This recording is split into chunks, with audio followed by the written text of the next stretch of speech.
Hi, I'm Jamie Forbes, and I want to thank Cara Fernandes from the Quag Wildlife Foundation.org, correct? Correct, the Quag Wildlife Refuge, exactly. Quag Wildlife Refuge.org for joining me today, and we're going to talk about eco-art awareness and environmental activism. Great, thank you, Jamie. Yeah, thank you for having me. Well, thank you for joining me, Cara. Now, would you tell me a little bit about your current role in the field? Absolutely. So I have been here with the Refuge for around 6 years, and my title is Environmental Educator and Program Coordinator. So a big part of the Refuge's mission is environmental education. And so I teach a lot of our educational programs that we do, as well as coordinate and book all of the programs. So with schools, libraries, Scout programs. And you invite groups of children in to participate in your organization, and you have learning programs, correct? Absolutely, yes. So we do a lot of teaching with the animals that we have here. Many of the animals that we have were either permanently injured wildlife that cannot be released into the wild. So we do birds of prey programs for kids to meet animals up close and in their schools, classrooms.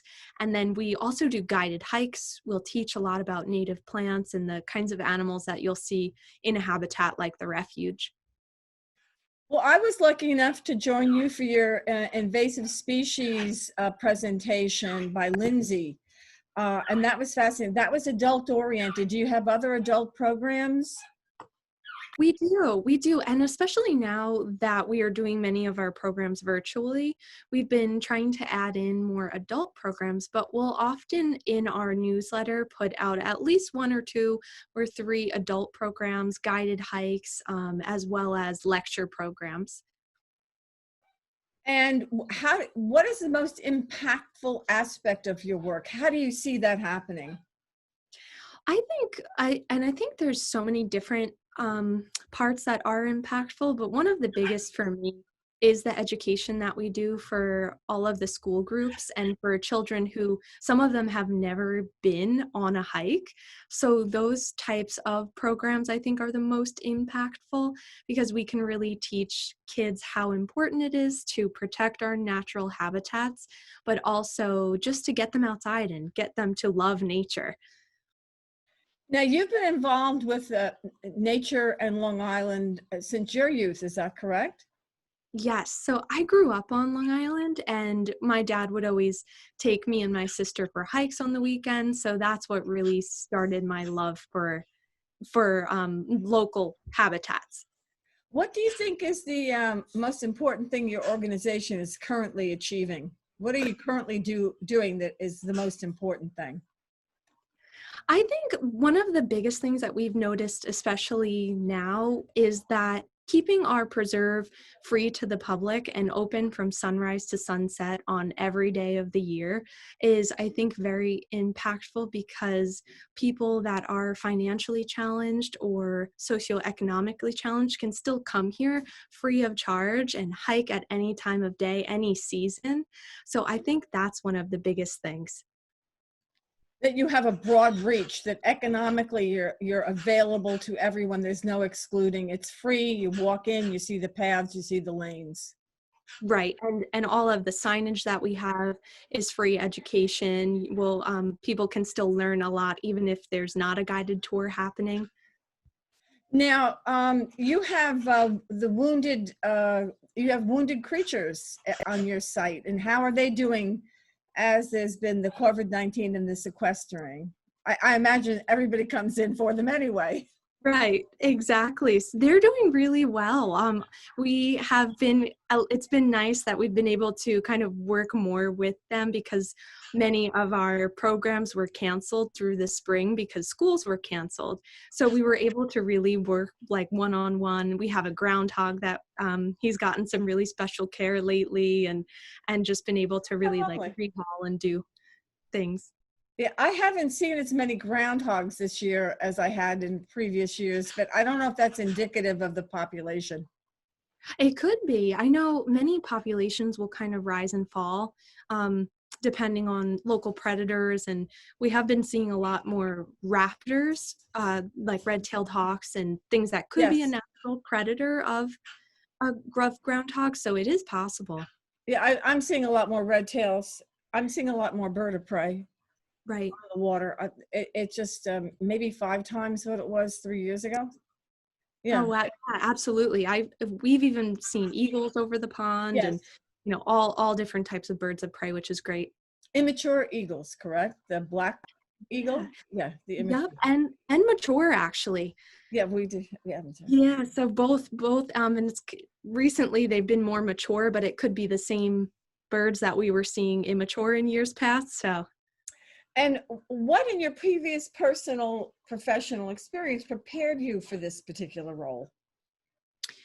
I started actually interning at the Refuge when I was a sophomore in college. So I got to work in many of the camps, and then I worked part-time in the nature center. So that really helped in just kind of building up and learning new things. But I also was a part of a few different student life clubs at Stony Brook, where I went for my undergrad, and just organizing with fellow students and peers and other organizations. I think that really helped get me used to doing much of the coordinating roles that I do here. Yeah, well, Stony Brook it has a very huge outreach in the various biologies and the support environmental Exactly. fields on Long Island. They have huge marine center, climatic center. Yes. And which aspect were you involved in specifically? I was actually the secretary and then the president of the Long Island Water Environment Association. Oh, how lovely. It's called LIWIA. Yeah.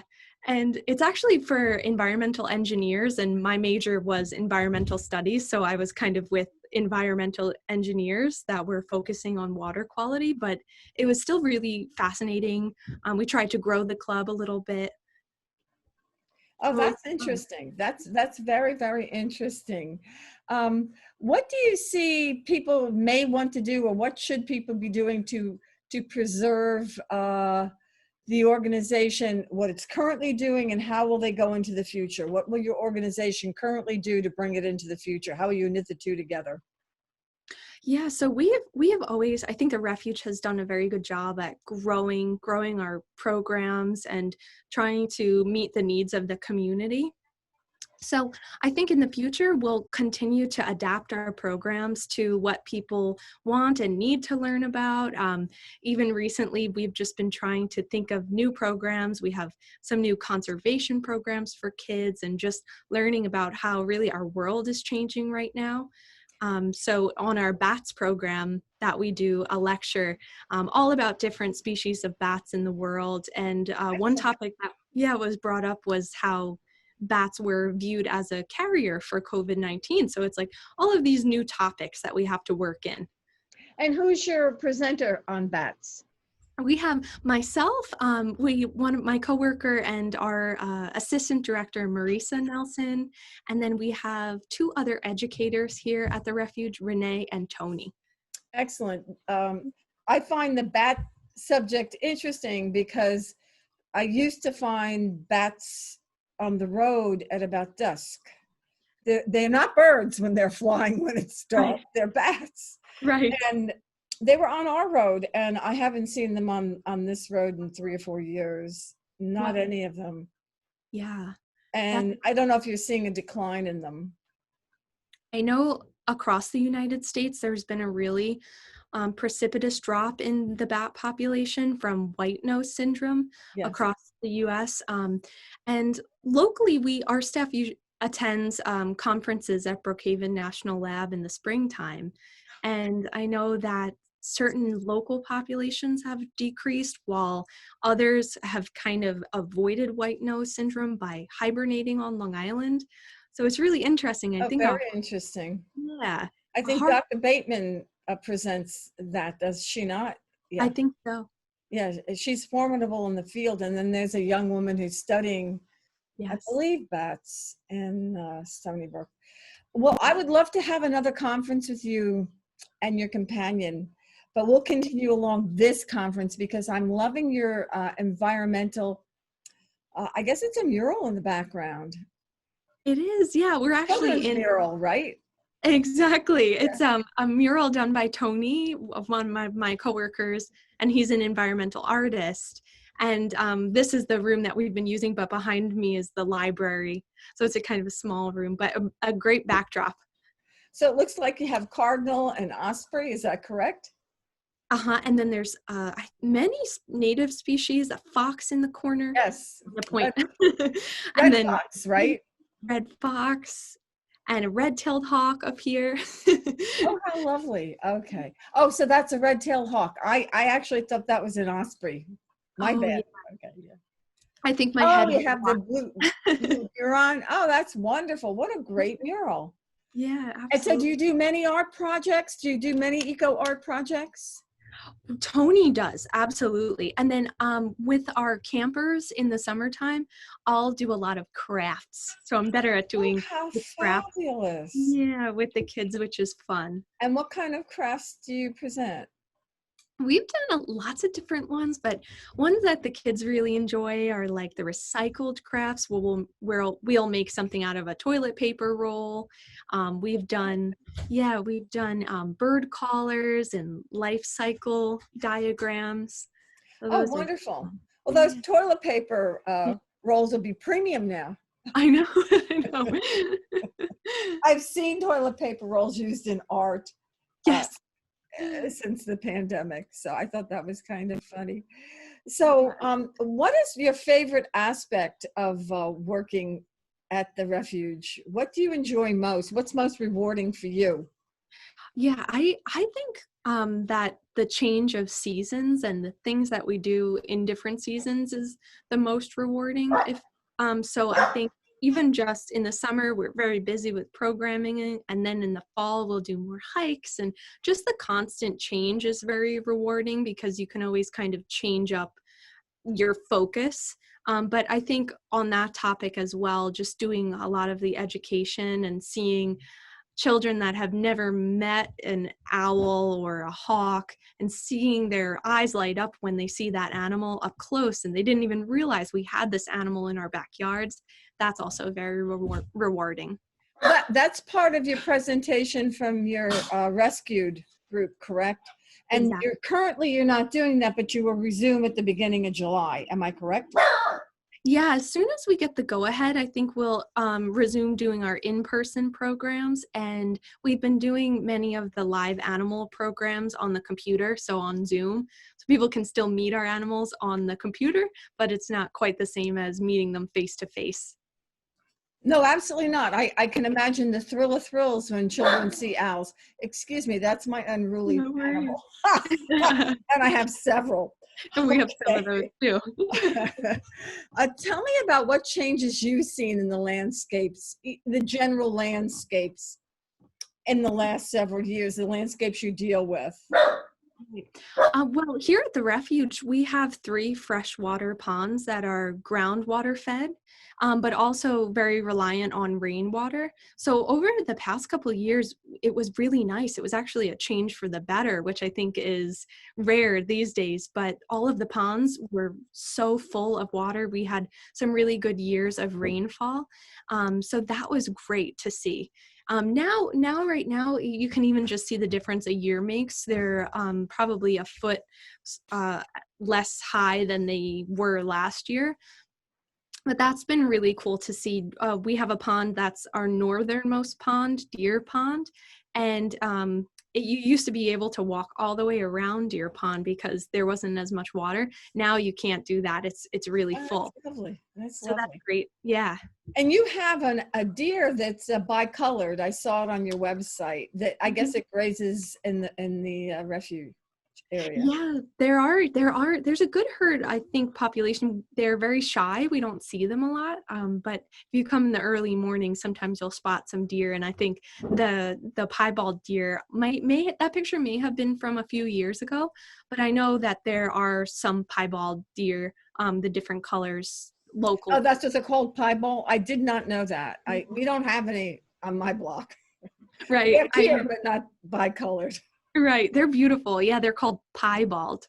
Oh, very interesting. Very, very interesting. And now you've told me about the changes you've seen in the landscape, but what do you feel is the most important thing the general public should know about the environment that you deal with? How can they be involved? How can they see it? Sure. Well, I think one of the best ways that people can be involved and just help our local environment is to just remember to recycle, to always keep their lawns as organic as possible and not spray pesticides, Yes. even in a freshwater environment like this. And there are some houses and neighborhoods around us, and we do see that, that even though we're protected, sometimes there is litter around or pollutants in the water. So it is important that the changes that we make in our backyards can really affect the places that are protected. So what should the public be doing to participate? How can the general public participate in environmental activism or awareness? Yeah, I think on Long Island, especially in the last few years, like I was saying, the nitrogen runoff that has created more algae blooms all across the island, that's a direct tie into what we're putting on our lawns. So if you have a landscaper, try to contact them about organic methods or just even not to use any pesticides in your gardens. That's one way that we can make a big change. Imagine if everyone on Long Island did that. It would have a really big effect. Oh, yes, yes. So that is a big topic on Long Island currently, banning Absolutely. nitrates. Yeah, Yeah. I guess as far as I know, the Richards Bay area is widely affected by Right. nitrate runoff and has been for a long time. What inspired you to be involved in environmental process or environmental as a lifestyle, as a way to make your way in the world?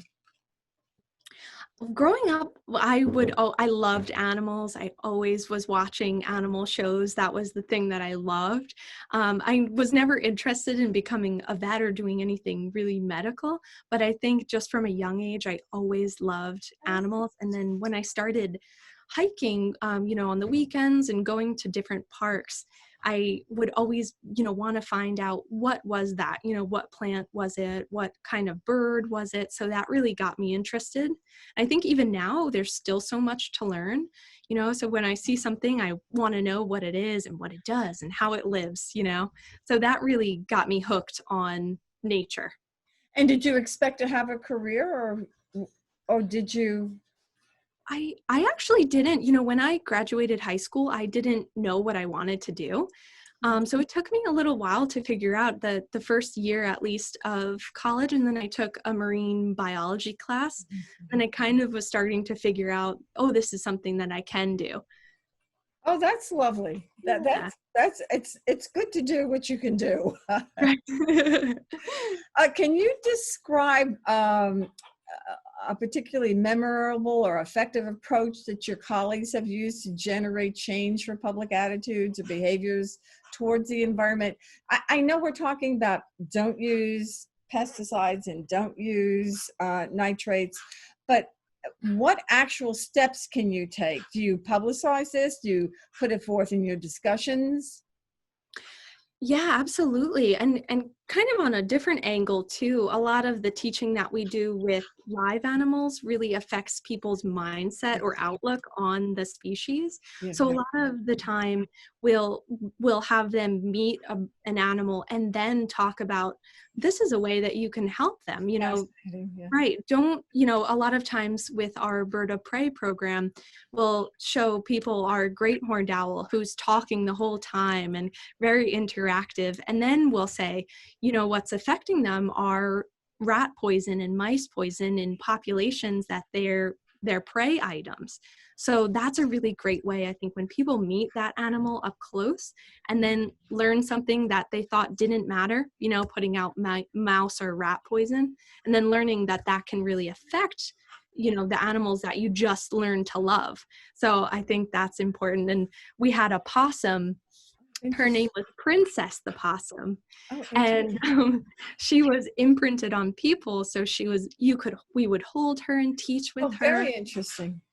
And a lot of people don't understand why possums are important or even think that they're cute. So that was really fun because people, every time they'd see her, would say, I didn't know a possum could be this adorable and lovable, and then they'd learn the benefits of having them, how they eat ticks and, Yes. all of these different things. I think that's probably our most effective way of changing people's ideas.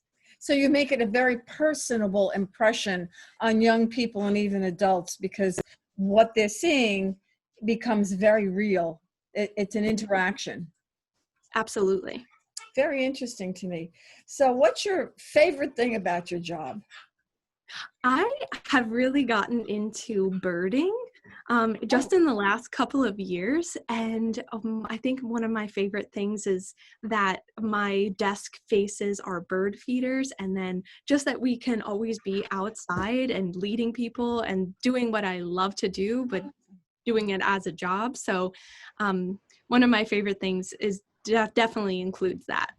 Well, your enthusiasm is incredibly contagious. So then I'm going to ask you, which are the most unusual which is the most unusual bird sighting that you've experienced this season? This season, I was looking for warblers mostly, and it's a very tough topic to learn, but some of the warblers that we saw here were really cool. We've seen the American redstart, and the train is going by. I don't know if you can That's hear. okay. That's okay. We've been squawking and barking here, so your train is nothing. And then I saw a palm warbler earlier in the season. That was really cool to see. And who else did I see? We always see wood ducks here, which is a really cool. I love ducks, so seeing the wood ducks come back for the spring is nice. Oh, I understand. I was able to shoot a warbler, get a picture of it for the first time about a week and a half ago. And I was shocked because I was looking, but I went down Atlantic Avenue in East Moriches to the east side of the Moriches Bay, which is just across from West Hampton. And in the brush, one flew right by me. I said, oh, I'll try to get a shot. And I actually got one. That's awesome. I know taking photographs of wildlife is so challenging. That's that. But I want to thank you. Love the way you approached it as a very young person through environmental studies at Stony Brook. It's fascinating to me. Oh, It's that's absolutely great. fascinating to me. Thank you for including us. Oh, Cara, I'm so delighted I have been able to include you. I'm delighted to be connected. Yeah. I find your organization and the approach incredibly open and welcoming. Oh, good. And I know that people who see you will benefit from you. Oh, good. Thank you.